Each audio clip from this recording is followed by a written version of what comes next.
Hello, everyone. Happy 11/11. I believe by now everyone will have concluded your purchase and splurged big. So welcome for joining our show tonight. I'm Elson from Property Hunter and I'll be your host tonight. Today we have a lot installed in the program. We're going to talk about very briefly on Budget 2021, as well as all issues about high-rise buildings, about the changes in living in a condominium or apartments. So first of all, let me introduce our speakers today. We have Datuk Chua Soon Ping, the Group Managing Directors of Rema Jaya Sdn Bhd, the developer for Bay 21 and Bay 6 in Likas Bay. Yes, hi Datuk Chua. Thank you for your support. Yeah, thank you for your support. Datuk Chua is also the sponsor for this monthly property talk session. And of course, everyone knows him. He's the Deputy President of Sharida. And tonight we are joined by Mr. Julius Kong. Julius is the Finance Director of Sinaland, a very established developer here in KK. Hi, Julius. Evening. Hi. Thanks, Elson. Datuk Chua, good to see you. Yeah. Right. So, of course, Sinaland is now developing Element Utara. here in mixed Mangata. development here in Mangata. So first up, 2 weeks ago, during one of our session together with Dr. Chua, I remember you proposed to the government in turning idle hotels into a quarantine center. And I heard that the officials have responded. We actually have written a letter both to DPKK, the Datuk President, and also mainly to SKN, the Commander-in-Chief, and also to the MLH Health Department Director, Datuk Dr. Christina Rundi. And they actually also agreed in principle our proposal, turning idling hotel into home quarantine. There are two types of quarantine center. One is suspected case, that pending test. And then the other one is actually tested positive, but waiting to get into hotels because of the lack of congested into the beds hospital. in the hospital. Yeah. So these The are hospitals. yeah. So actually, there are 3 hotels contacted us, which I actually asked SME, the president, Mr. Fu, to coordinate all the hotels so that they can compile the file and coding their services to SKA. I think there's also that they need to go to a certain department procedure to check whether they are qualified or not. So those procedure, Mr. Fu, SME, will actually inform the hotelers. Maybe Elson, you can help them by posting Mr. Fu's executive called Jenny.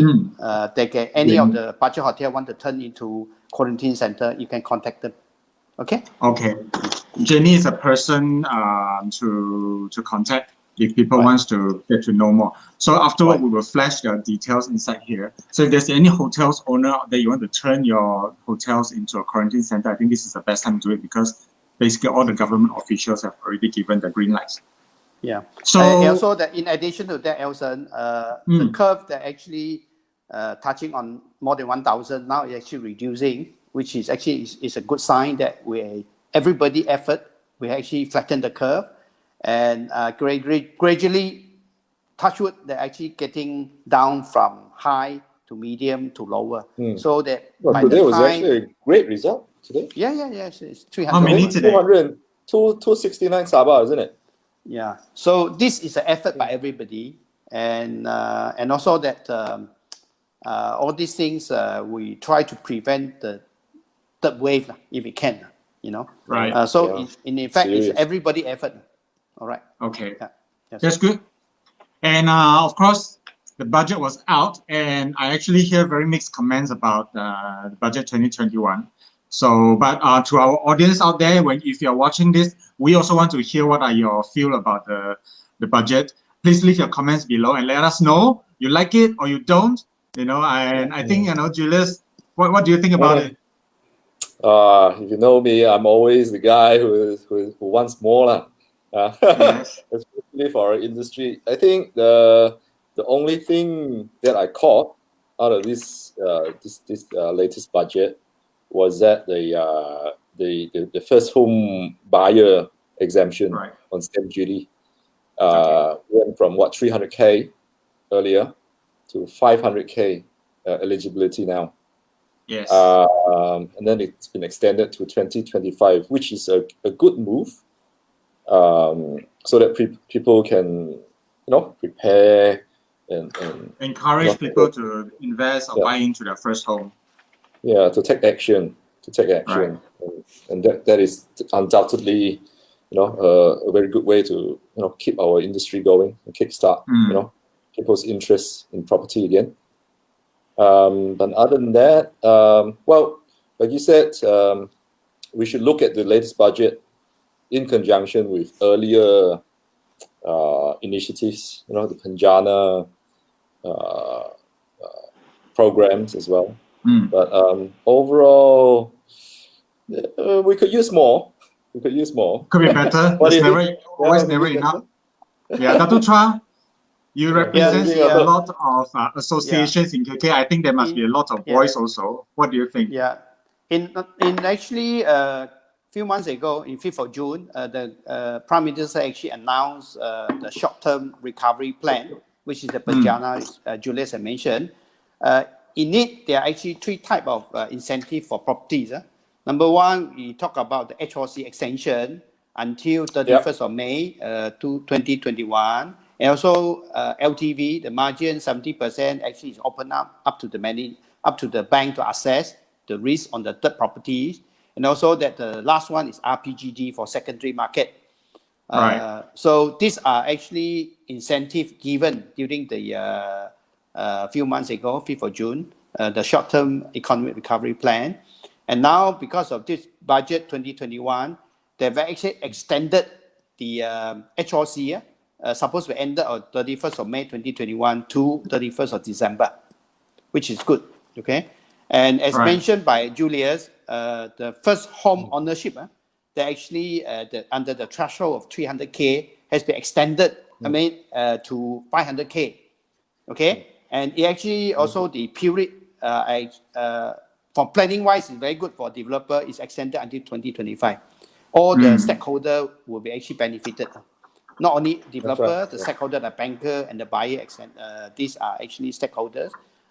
We have better planning because 2025 is 4.5 years ago. So these are the things. Once we start to plan about 6 months ahead, we have 4.5 months period to enjoy the things. And also the third thing is rent to own. It's for GLC only to implement. It's risky. But the rent to own is not available in Sabah, right? I don't know. It just said that it's for GLC to implement. I think detail we have to wait.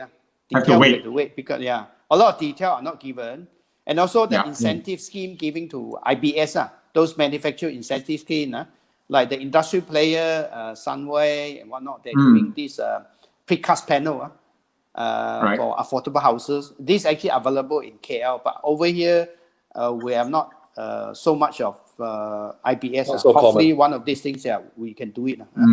And also that green building provider incentive are given to manufacturers, which is I think number of years detail yet because it is for manufacturer.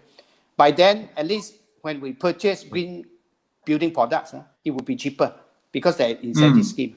Hopefully, these are the 5 things, the items are in the budget 2021 affecting properties. I think there are a couple of things which I mentioned, which is overall, like Julia said, is we have not touched the main item on the IBS, which is an incentive given by the developer to subsidize their cash flow for the interest incurred during the construction. These are actually cost nothing to the bankers, nothing to the government. It's only that you allow this policy to implement, okay?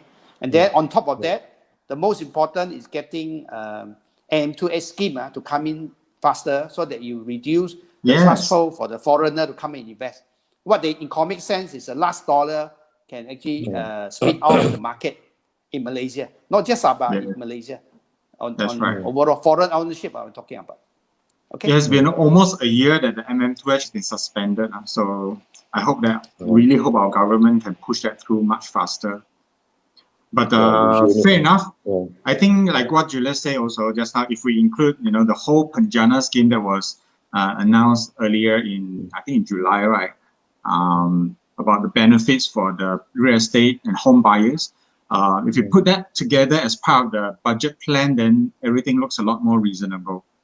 Because, true enough, there's only so much that the government can be giving out. It can't be always forking out. Elson, I heard that the federal government of Malaysia are having a debt of 1.3 trillion. So I don't know how many zero at the end. I lost count. 1.5 trillion. So we cannot expect too much from the government. Maybe the state government can take it up because M2H threshold is actually very much is by the state government. The state government can say, okay, 1 million threshold, I can reduce to 500,000. That at least that incentive are given to the people like in those people like in China or Korea and Japan. They want to invest in Sabah. They can quickly get around to invest, to buy a home or buy a condo or buy a unit, so that all these things can kick off at least you can see the money is spinning into the state. Okay, Right. maybe this can take it up.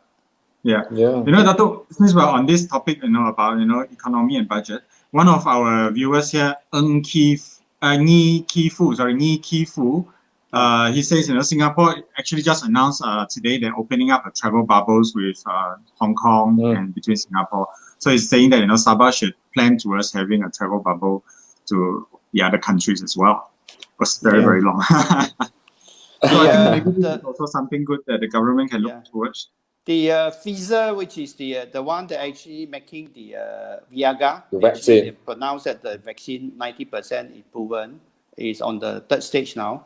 So that's why you see a lot of stocks under providing for PPE, like the rubber, glass factories, all this. The share is dropping because of the invention. So Sea this of red. is Sea of red. So fast, right? It was so fast. Yeah, so fast because they're actually forward trading. All these are forward trading. Yeah, so there's already been priced into the future. Yeah, they are building in the future. So these are the good news that actually coming in, and also that very, very good because the Selangor and Negeri Sembilan are catching Sabah in terms of numbers of cases. So giving a few more days, we are not the champion anymore. I'm glad because we have been the champion for the last 1 to 2 weeks for too long already. All the wrong reasons. Yeah.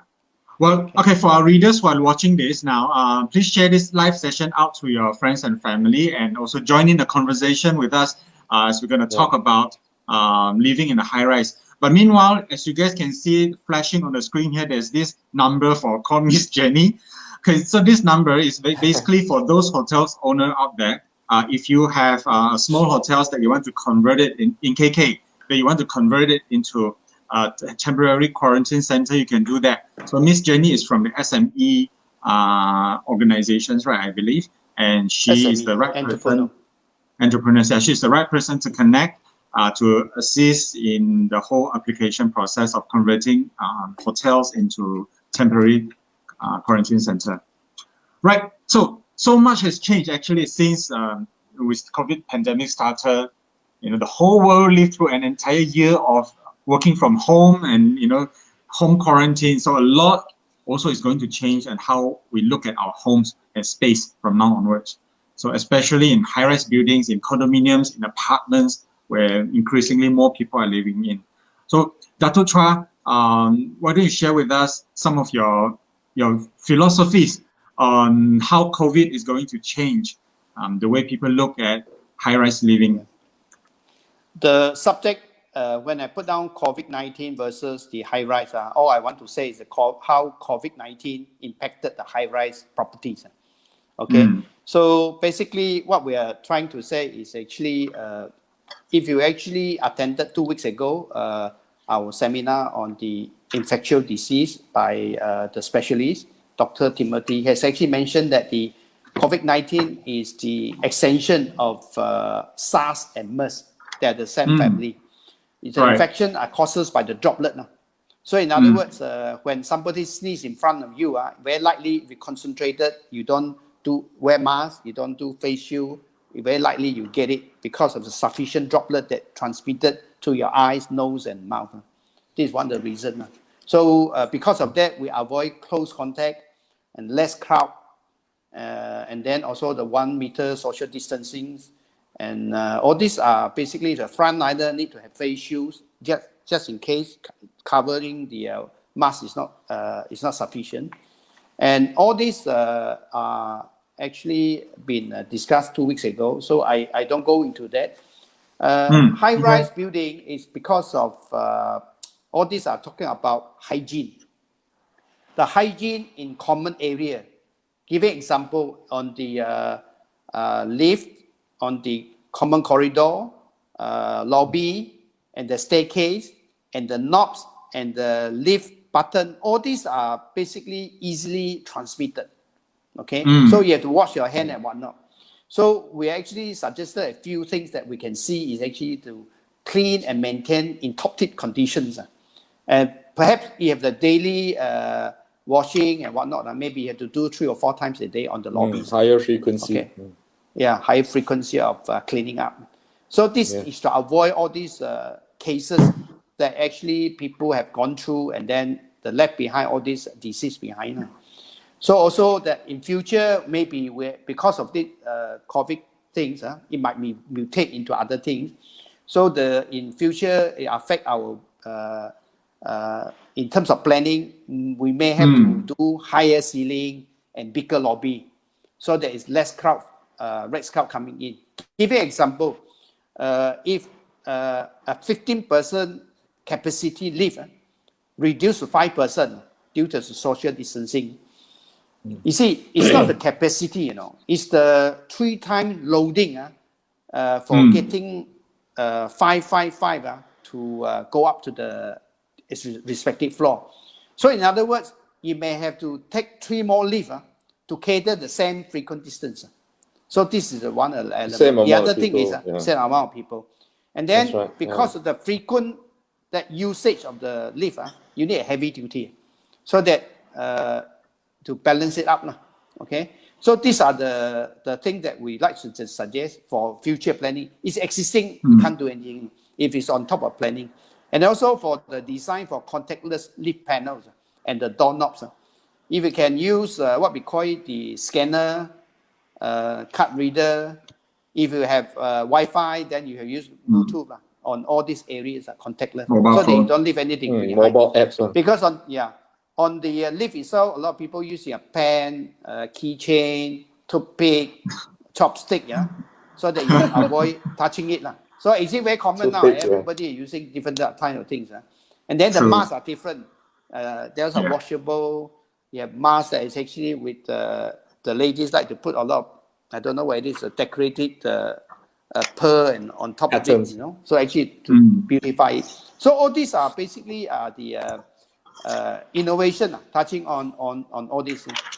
And then but as a result, I think it will actually realistically gonna increase the cost of construction for developers, isn't it? Because now we want bigger space, higher ceilings, more lift and faster lift. Yeah, especially on common area and common facilities, like facility floor, like the swimming pool, like the what we call it, the gym, all these things. It has to be, because of social distance, it have to be bigger. Right. Unfortunately, we have to live with the virus.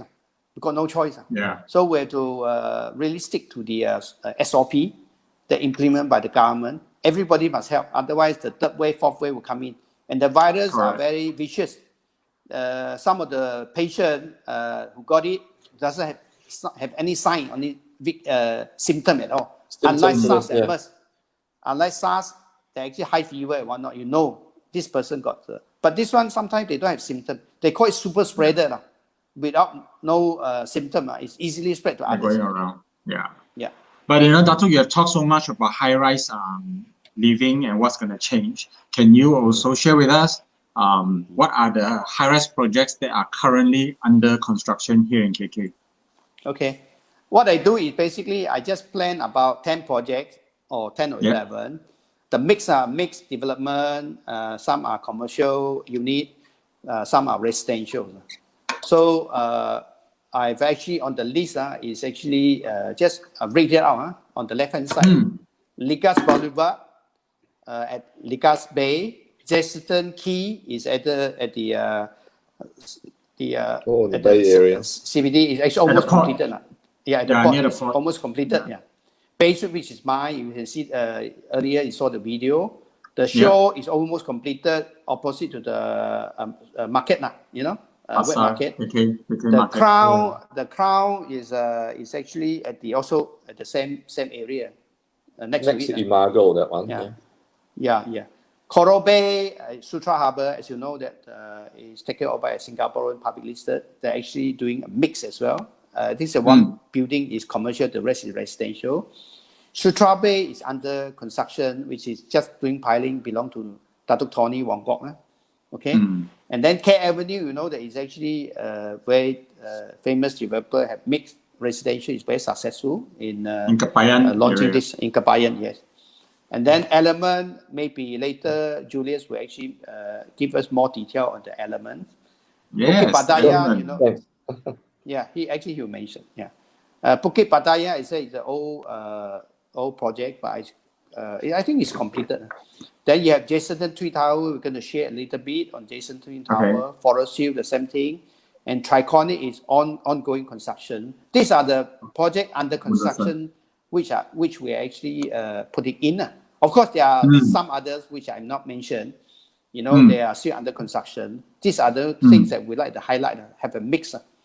Okay. Great. So can I suggest to highlight 3 projects? One is Element, Yes. Chesterton, and Forest. Can we start with Element first? Thank you. Yeah. Why don't Julius, Yeah. you walk us through the Element Utara here in Manggata? Sure. Be glad to. Where we are? Well, this is a project we call Element. It's a 100-acre development project. Consists of 8 main precincts. The tower you see here is about 85% complete. Sitting on precinct 2 of 8, which is 25 stories high, with 294 unit apartments in one tower. So what you see is 294 units. And on the ground, there are 34 2.5-story retail street mall type shops. The units range from just over 1,000 square feet to 1,600 square feet. And our larger units come in a dual key configuration. All units have 3 or more bedrooms. So we are on the sort of the larger sized apartments in town. So as you can see, the facilities floor sits on level 5 on top of the multi-story car park there, which houses an infinity pool, 4-acre rooftop garden. This precinct 2 is actually just under 10 acres. So it's not a very high density development, including Tower B, which will commence, I think, in a couple of months' time. But I think what a lot of people doesn't realize is that this is actually part of a huge integrated development, a township development in Manggata. Yeah. Altogether, it's just shy of 100 acres. So we're actually quite lucky to be able to work on such a, sizable site. So we can achieve, what we call an integrated development. We have more things, more space to play with. So you can see to the northeast, you can see we've got a pond there. It's actually a man-made pond. So that pond is going to be, part of the development, like a park for people to access. Yeah. So all the residents, even shoppers, they can access to the waterside, sort of living, we call it. We plan to have, the waterside dining, cafes around that pond there. Okay. Yeah. And then if you can see the main strip going, if you put up the drone shot again, it's going up. Yeah. Well, now it's going west. The strip that's going west is we've got a 25-meter wide walkway on both sides to go to our established shopping district, which we call Manggata Plaza. We can't actually see them in the drone shot, but we've got quite an established precinct there. It's home to a hypermarket as well. I think it's one of the biggest this CKS hypermarkets has done. Yeah. Our vision, simply because of this sizable impact and footprint, our vision for Element is a fully sustainable mini township where residents don't even have to own a car to get to work, to get to play, get to shopping, education, healthcare. Yeah. So that's our vision. So if we can pull that off, we'll be very happy. It's already in the making. Already in the making. Yeah. That's right. So we also have in store with us two other projects here. Very quick walkthrough. High-rise building. The second one is really high-rise, very tall. In fact, it's the Jesselton Twin Tower. It's the tallest building in East Malaysia. I think it's the tallest residential tower in Malaysia, if I'm not wrong, right, Dato? So I think the tallest, isn't it? yeah, for 56 residential stories, building, I think the Twin. tallest. So yes, can we share the video with our audience here?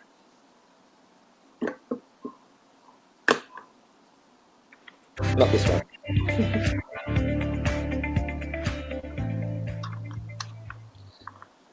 Yeah, that's Tower B at the back.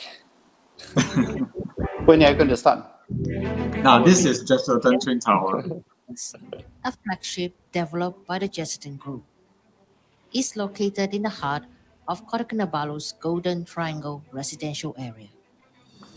At 56 stories in height, it will be the tallest building in the whole of Borneo. Designed and built by renowned UIG architects, Meinhardt Group, and China State Construction Engineering Corporation, this masterpiece is set to be an icon of Kota Kinabalu skyline. Being strategically positioned, there are plenty on offer within a stone's throw. There is an 18-hole golf course, shopping mall, prestigious private schools, private healthcare facilities and hospitals, and the China consulate. It is also very convenient that the Kota Kinabalu International Airport is a mere 10 kilometers away. Traveling vertically with 6 high-speed lifts in each tower, residents at the Jesselton Twin Towers will be able to enjoy all the different facilities offered on 3 separate levels, including our 15-meter saltwater infinity swimming pool on level 10, private lounges, and viewing decks on level 54, and our signature sky bar and cafe on level 55. Completion is expected to be in the year 2022.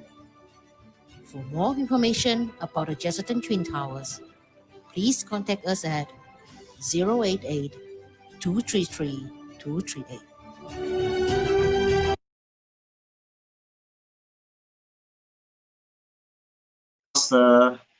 That was the Jesselton Twin Tower, right beside Damai, I think, and right beside Damai. So they say it's going to be completed by 2022, right? If I hear correctly just now.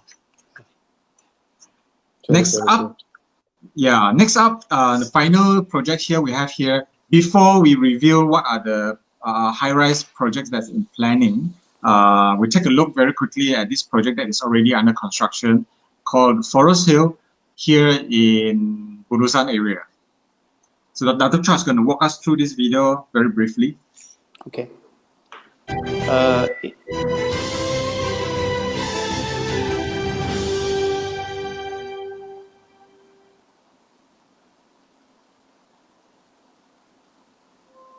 This is actually near the Jalan Budusan, sitting on a 4.85 acres residential development, and with 3 blocks of 28 stories condominium, and 1 block is 132 units per block. So total units 396 units. It is developed by Peak Sunrise Development by Mr. Francis Wong, the Ligas landmark Bay resident developer. The built-out area ranging from 838 square feet to 1,155 square feet, and the facility including the garden, standalone clubhouse, jacuzzi, and hanging bridge. And then the completion period is scheduled for 2022. So these are the Forest Hill. Thank you.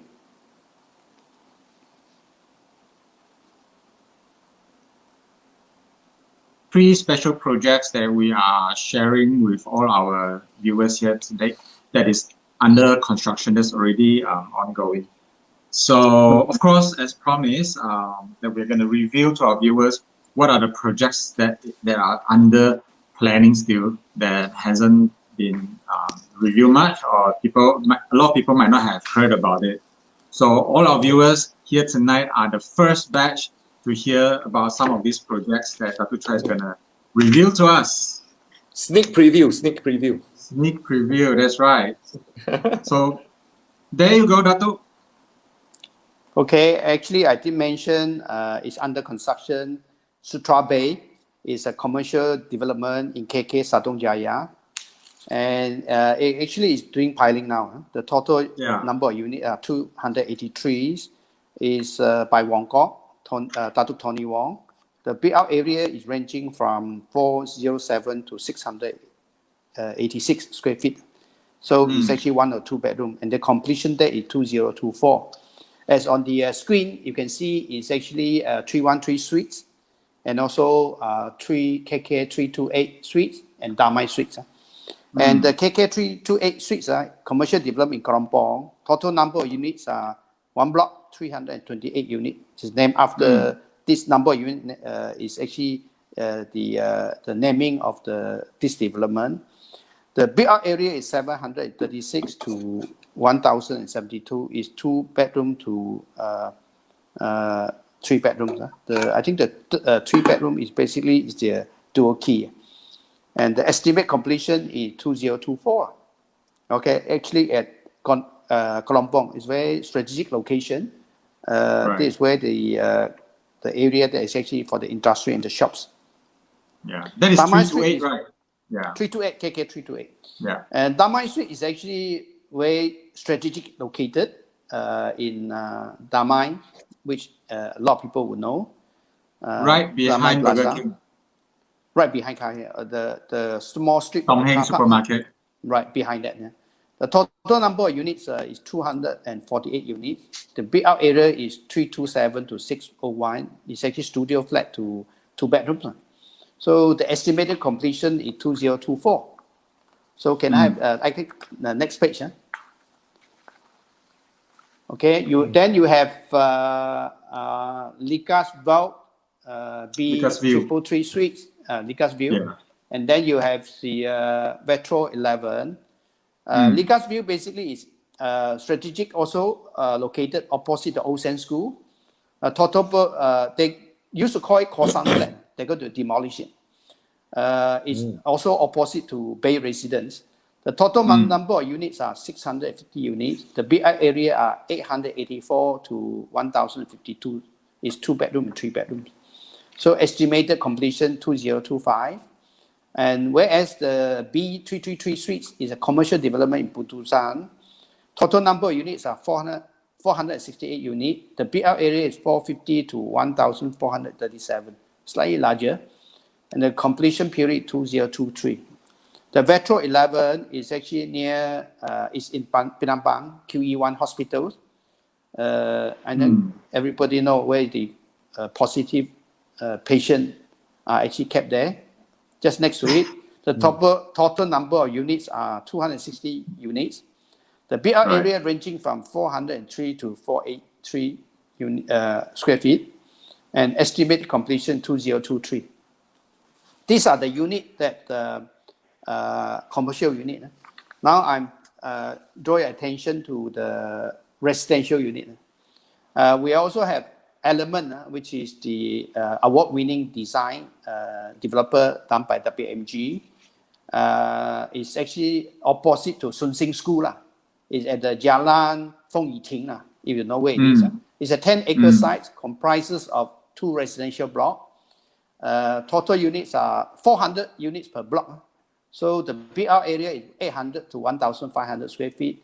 I believe the 1,500 square feet is the dual key. So 800 square feet and 1,005. So they have not launched yet. These are the unit to look for. The project to look for, because it's actually very close to where everybody lives. It's actually in Dama area. It's between Likas and Luya. Super strategic. Yeah.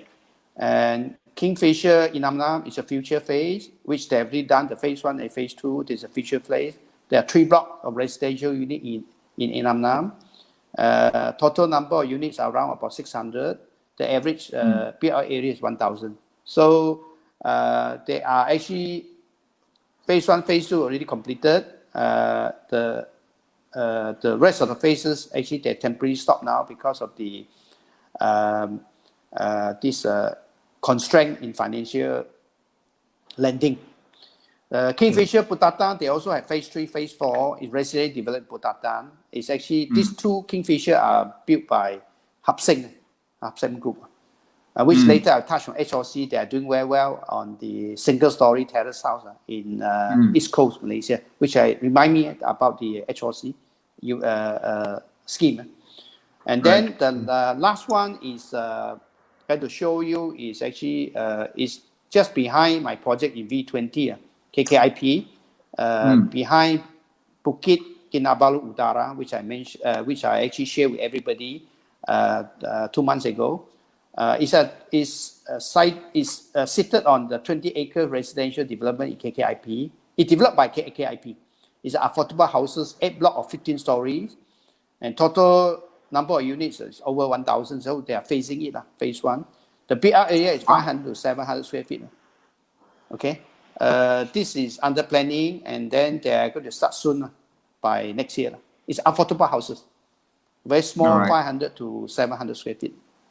Okay, that's quite huge development, isn't it? So altogether, it is affordable. All these projects. So there are a lot of supply in terms of commercial, residential, and mixed. There are a lot of supply for next year if they start next year. But everybody are waiting for the right time, because now it's not the right time yet, because there's still plenty of supplies in the market, whether it's residential, mixed, or commercial unit. There are plenty to do it. So I also that now the usage, because of this COVID-19 SOP or whatnot, some of the usage are what we call it, commercial unit that plan for evolving, plan for last time short-term rental. It can actually house also for the strategic location. You can actually rent it out for residential usage, for expatriate, to comfortable living, if you actually have the toilet facilities, rather than you do office space at the end of the corner, then you have toilets. So this one cannot work anymore. So basically, you are actually evolving mixed use. We talk about mixed use. All right. Okay. Well, it seems like living in a high-rise building is an inevitable trend already, right? So maybe our users can also share their experience, whether you're living in landed or you prefer to live on high-rise. I think there's two different schools of thought. So, I want to also hear from Julius, because the other day we had an interesting discussion about him and his neighbor rearing chicken. What do you prefer, Julius? And you have any tips to people on how to manage the life, living in a high-rise building? Well, I think post or still in this COVID-19 situation, there are definitely a lot of challenges when it comes to living or working in a high-rise building, and there will be changes that need to be adapted to the what we call the new norm, right? But by some miracle or pure chance, even before COVID sort of kicked us in very hard, we are actually already experiencing a sort of revolution in how we work, live, eat and shop, right? Grab food, your taxis, your Grab car, Grab taxis, share services, your online shopping, your shared services, your online shopping. All of that is actually playing a big role in sort of helping us weather through this COVID-19 situation, if you think about it. COVID-19 simply accelerated it, accelerated the revolution and proved this, what we call, I think you can all lump it into as technology solutions, right? And I think despite how COVID-19 is, we are weathering it much better than we could have been. Right. But what do you foresee, the problems, going into the future of people living in high-rise, and how they should be responding to this new norm? What could be the potential problems that people might face? So like I said, we are already doing things differently than even 2-3 years ago. Just as a daily life routine. What I'm trying to get at is, you look at high-rise building. Oh, it's so dangerous. Or you have to go through the lifts and all that. It's so scary. It's so unnerving for a lot of people. But if you really break it down, it is not that much different than a landed property. Apart, obviously, like Datuk Chua mentioned much earlier, is the common property. The common areas. So being one, the lifts. So the lifts is one of the scariest things that people think of. Going into a high rise, right? Because well, if you further break it down, the lift, why is it so scary? Is because it's a confined space. All the COVID literature says a confined space is higher risk. But as Datuk Chua mentioned, we already have a human side. How to manage it. Cutting down on the number of people inside the lift. At the same time, we can still manage all that. Or right. if you and then the second part is, apart from being a confined space in a lift, is the shared surfaces. So people have a little bit of a sort of phobia touching things now anywhere, right? Touching things. Yeah. So, but already only few months into the pandemic, we already have very clever solutions. One being the toothpick. That one cannot work. We need a chopstick. The toothpick is the most. The chopsticks. The toothpicks, the chopsticks, the pen. Those are the primitive solutions, But what I'm saying is, we already have technology solutions being able to sort of overcome all this. We have your app-based lift calling. App-based lift calling or app-based scheduling. And then you have your staggered work hours for work buildings. It's how you manage it to make it less risky and less scary. It's like, to me, it's a bit like, there are dangers of going on the plane. The plane might fall out of the sky. There are dangers of going into the car. But does that mean you don't go on the plane? You stop going on the plane. Does that mean you stop driving or going into a transport? It's just, one is pure luck. But other than that, there are so many things you can do to mitigate all that risk. And I believe it's probably going to stay. COVID-19 is probably going to stay with us for a while, whether we like it or not. But because the mutation, it's not something that you can get rid of. It's not going to just go away. But beyond that, I think when we talk about high-rise buildings, right, we also face a lot of very real technical issues, even with new buildings that's being delivered, like water leaking through the windows, water leakages everywhere from the swimming pool, or even from the toilets. So this can cause a lot of long-term issues, especially when you're on multi-levels, isn't it? Because it seeps down to the level below you. So what kind of problems can developers do? What solutions can developers do to overcome this? Because this problem has been with us for the longest time and is still occurring today. So both of you are developers in quality high-rise buildings. Dr. Chua, you have any suggestions to other developers? What can they do over this? Let Datuk Chua comment on that. The early days, I was involved in construction industry where I was the private consultant for my customers. I have a little bit of experience which I'm going to share. And after that, I went overseas to took up property development courses in master degree. After I come back, I become a developer. So if I recall back, all these things, if I wanted to see the modern technology that we're having. So here I just share some of the points maybe the common leakage problem for high-rise, which I may share, because some other architects and engineer and mechanical engineer, maybe they're better than me. So I just want to share some of the common property MC feedback from the MC feedback. So these are the things I'm going to share. So let me have the screen. So the other one basically very frequent is a water seepage from the windows. So how do we do it? We actually have to do it from the beginning of the planning. We have to do what we call it normally as a subframe.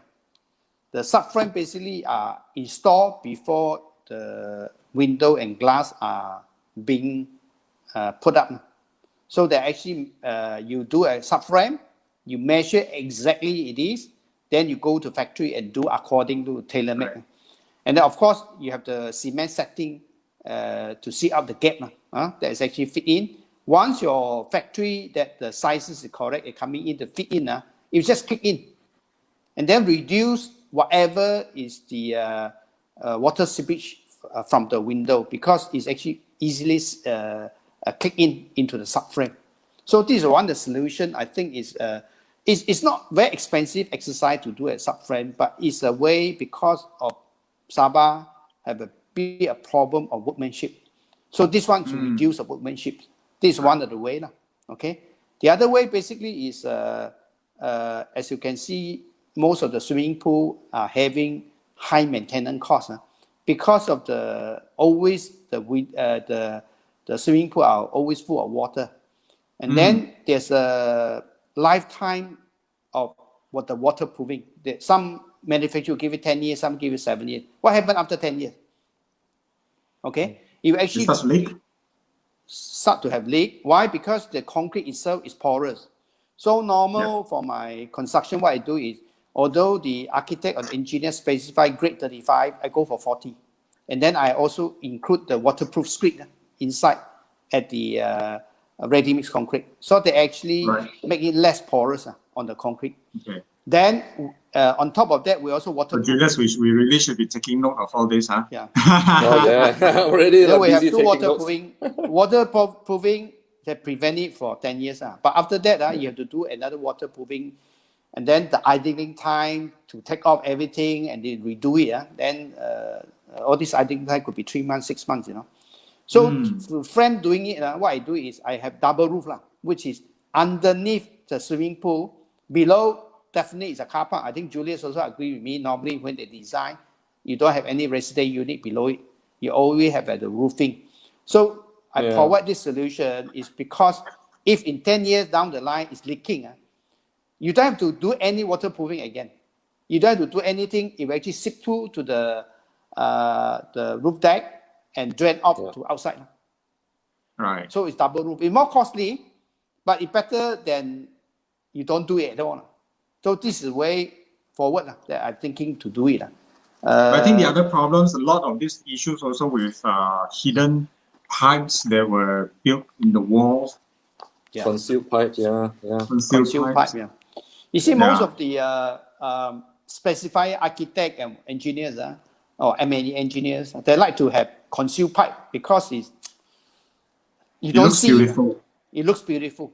You don't see it, which I'm going to share with you later. The next screen, Alex. The other one is flat roof is always causing the problem. Okay, and then when you have flat roof, big space of flat roof, like Julius had said, having the flat roof on top. You have 4 acres of site. My God, I tell you. Yeah, so the only way big span is always subject because we are in tropical countries whereby the heat itself will this problem the hairline crack and whatnot. So and also that the concrete itself is porous. So what I do is basically for any flat roof we cast to fall. Cast to fall means that when you do concreting, you cast it to at the gradient to fall, rather than screed to fall. Screed to fall is after you do leveling the concrete, then you start to have workmanship. Screed to fall, the gradient is not so good, and then the workmanship is bad. Then you have this bonding problems.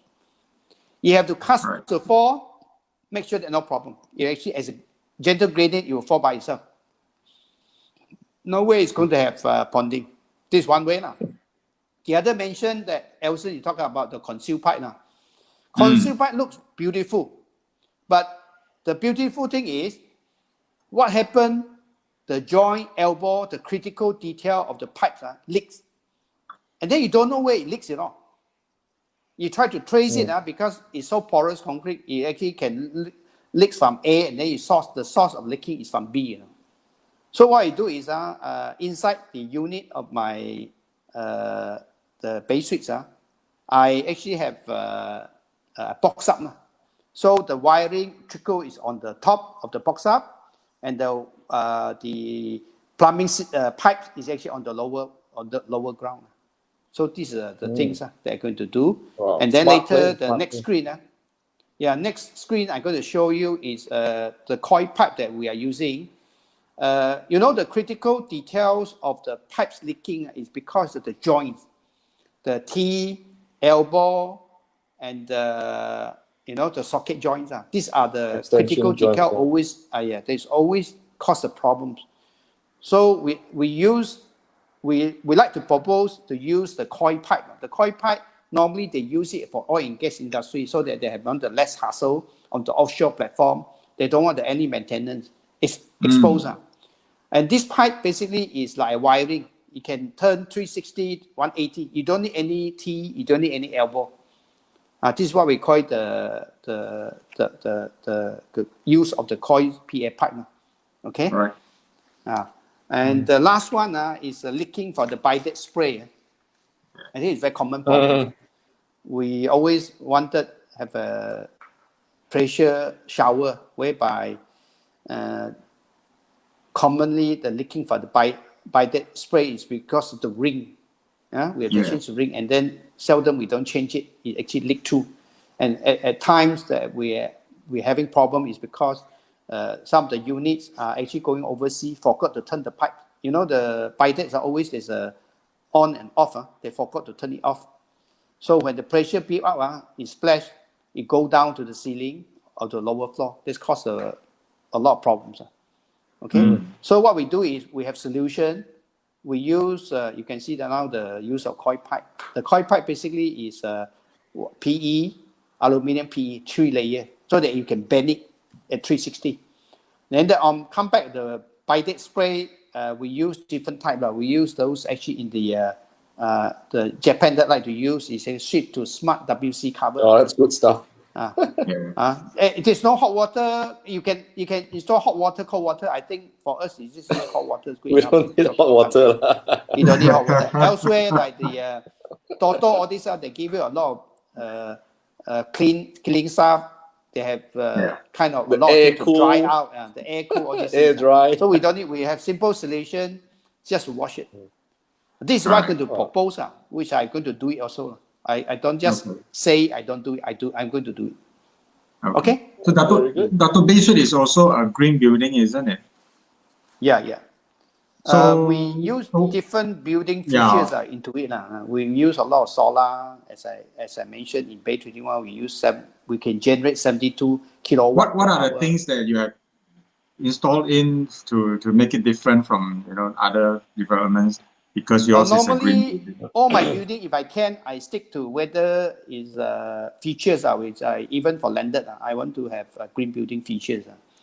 Typical one is actually the rainwater harvesting, which you can reuse it for planting, for even swimming pool, and for all this water the plant. All this we can use it for this rainwater harvesting.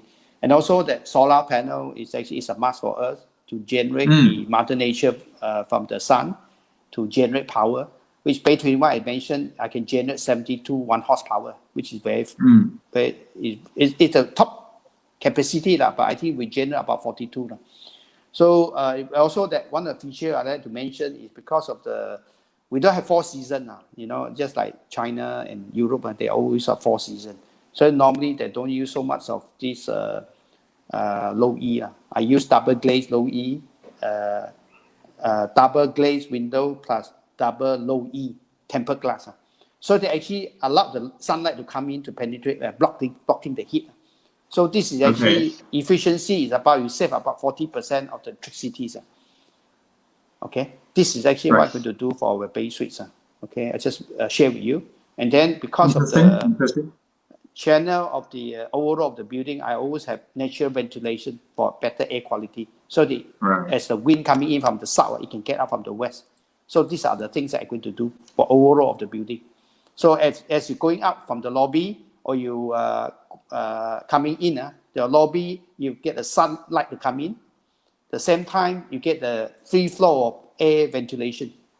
Right. To make the things, your lobby is like going to the garden. This is actually how we're going to do it for my buildings.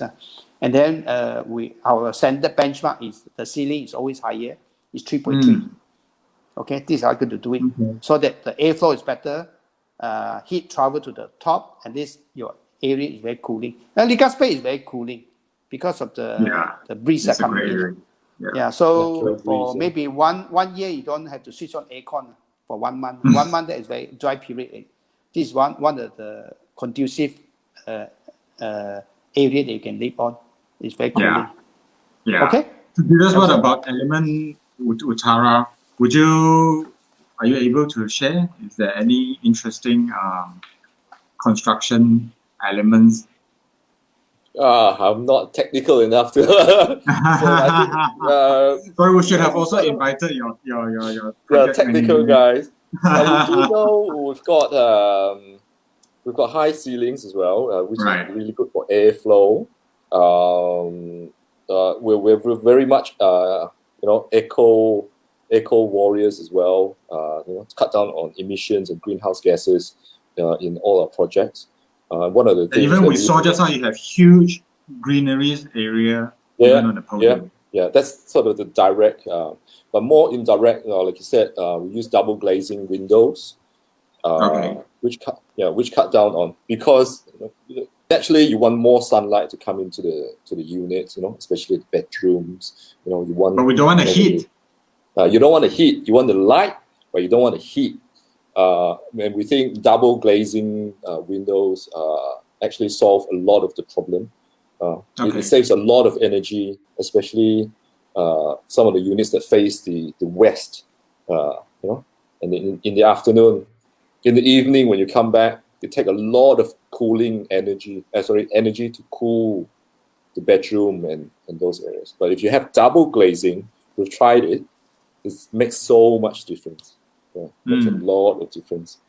More technical stuff is we wish I had known the swimming pool technical tips earlier. If not, we would have put our swimming pool right at the rooftop. We wanted to do that, and my solution to having that, to solving any seepage or any leakage going to the units, is we're going to put it on the rooftop, and then the penthouse floor, I'm just going to sell it to my managing director. So you can't complain. You cannot work on that. Or you sell it to your swimming pool supplier. No, jokes aside, but I think a lot of developers, experience how much waterproofing. And we do have 100% confidence in the workmanship of our contractors.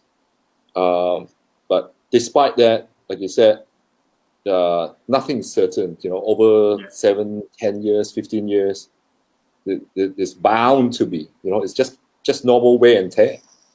It's bound to be leakage. And our current solution is more maintenance or preventative maintenance going into that. But that's a really good trick, Dato'.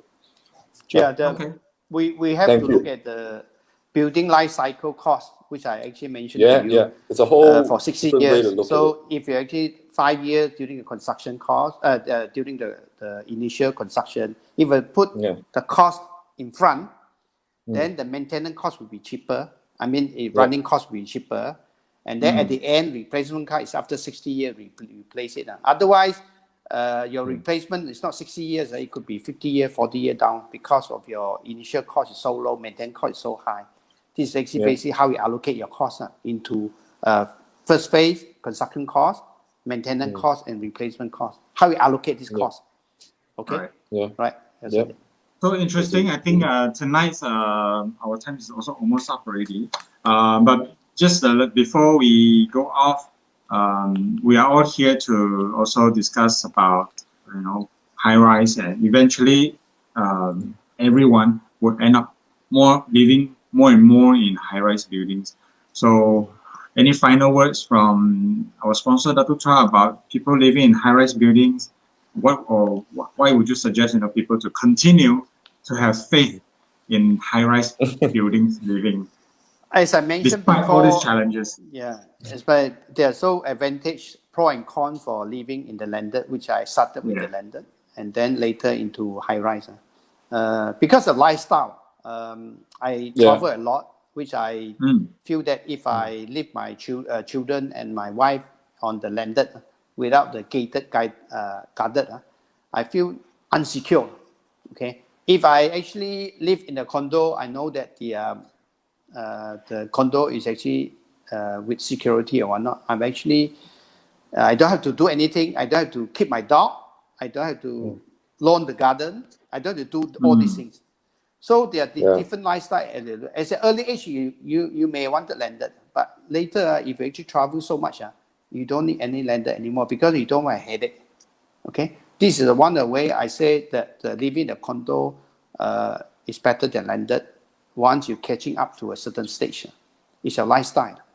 And then because that once you actually involved in the landed, if you buy actually around in CBD area, if you actually I have a screen to show you later. If actually you want to rent it out to expatriate, give you an example. My unit, the biggest unit I have for Bay 21 is 2326, 2,300 square feet. It's a 4-bedroom. One is actually study room. The other 3-bedroom is a large bedroom overlooking South China Sea. We're renting out to expatriate for the last 3 or 4 years, 6,500. Which is very good rental. Yeah, very good rental. It's about all in about slightly less than 6%, which is not bad. 6%. Right. So these are the examples. If you're living, if you buy a condo or buy a commercial unit around CBD area, especially looking at the sea, you can attract them to come in to rent. You can show here.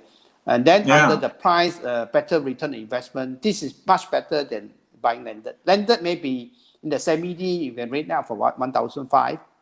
Maybe your semi-D is 4,000 or 5,000 PL area. As against 2,400, how about the area? There are 6,500 beating 1,500. Of course, on terms of growth or capital appreciation, landed is better. The growth of capital appreciation. Okay? So you're looking at a lot of people complaining that I don't want to pay MC cost. Actually, MC cost, if add in to your lawn, your garden, do all these maintenance costs, is about the same. It's the same. It's the same. Yeah. People are not comparing security and whatnot. It's about the same. So more work because now you have to engage your own contractors to do it. Oh my God, yeah. So these are the challenging point. That how you it depends on your lifestyle, what you want, what you need is important. True. It's not what you want, what you need is important. True. Okay, Nelson. Okay, interesting. It's right. I think there's no clear right or wrong answer whether you want to live in London or you want to live in high-rise, because it depends very largely on maybe also your phase of life, your cycle of life, which stage you are in. So certain people at a certain stage in your life, you wanted a slightly smaller, more manageable space, more convenient. Like Gato, he travels a lot, so high-rise is an excellent choice. As you expand or you grow later, your family expands, you need much bigger space. You have, a family of not just human, but also animals, pets. So landed could be a choice for you. So but anyway, right before we go off, I want to say a big thank you to Julius for joining us and sharing wonderful things about Element Utara in Mangata. If anyone is interested, how can they contact? Your office is not open yet right now. Well, not at the moment. Yeah, we're still a bit wary. So just have to go and connect with them on Facebook. Yeah, but, Facebook, or you can go on our website, sinaland.com.my. Yeah, Otherwise, what about Bay Suites now, Dato' Chua? Is your sales office already open or not yet? Actually, you can contact us to our Facebook as well, or you can contact our property agent, PropNext. They're actually okay. our marketing agent to do that. Then they will arrange private sessions. Yeah. You can contact me as well. I think you can contact me as well directly, no problems. Personally bring you. Yeah. Because we are building up to 7 story. Once you reach 10th floor, I'm going to build about 4 units of showroom. And maybe one of these days, by next year, June, you can see the showrooms. Okay? Right. Got 360 views already on the showroom? 360 views? Yes. VR? You can see. Because we have Tron, we have invested in Tron. We're actually invested one the LED that actually is P2.6 is one of the most advanced, which I think Elsa had know about it. And we're actually invested in the speakers. So all these investment they're putting in to put out a good show for everybody, sharing all these resources. Yeah. And also that before, allow me to say about the HRC, which HRC has been extended. And it's good news that I checked with Benny. Benny has actually mentioned to me that we have actually reached 110 million now. Between landed and Highrise is 75% against 25%. East Coast, Hub saying contribute about 40% of the sales, purely single story terrace house. They are selling below 300,000, Landed single story selling below 300,000. So they are selling. That's only possible in the East Coast. Yeah, possible because they bought the land almost free. I'm kidding. Yeah. So these are the things that actually a lot of people invest in land when they actually is 300,000. My God, so the capital growth. So much room to move up. The appreciation will go up. Yeah. This is actually what is the investment. Yeah. Okay. Great. So also just right before wrap up, just letting everyone of our audience here know, on the end of the month, the 28th of this month, 28th of November, we're going to have a Mandarin session that focuses on budget 2021. So that again is will be conducted by the Chinese Association, right? I think Dato' Chua is a huge part of that. So SEAS. So stay tuned on the 28th of November. If you want to know more about the budget 21 and speakers, and it will be conducted in Mandarin. Can I just add in a few things, Elson? Yes. The speaker will be our president, Tan Sri TC Go, and Datuk Goh Chi San is actually normally has been speaking for us for the last 4 years, 5 years. EY. And also panelists, you have Datuk George Lim. Panelists, you have actually one senior senior auditors, tax consultant from the West, Kong Ling Long, whether you know him or not, is actually always representing the whole country to talk with China and whatnot. He's a living tax legend from Malaysia. Okay? All right. So looking forward for not a session to be missed. Okay. Not a session to be missed. Yeah, so great. So thank you so much again, Dato' Chua, for this session, and Julius for joining us, and all our audience here to stay on with us. So please continue to like Bay Suites Facebook, and just stay tuned. Every month we have some sessions coming up. So in that case, we'll catch everybody in a few weeks' time. Stay safe, everyone. Thank you. Right. Stay home, stay safe. Stay home, stay safe. Good night. Thank you, everyone. Good night. Bye.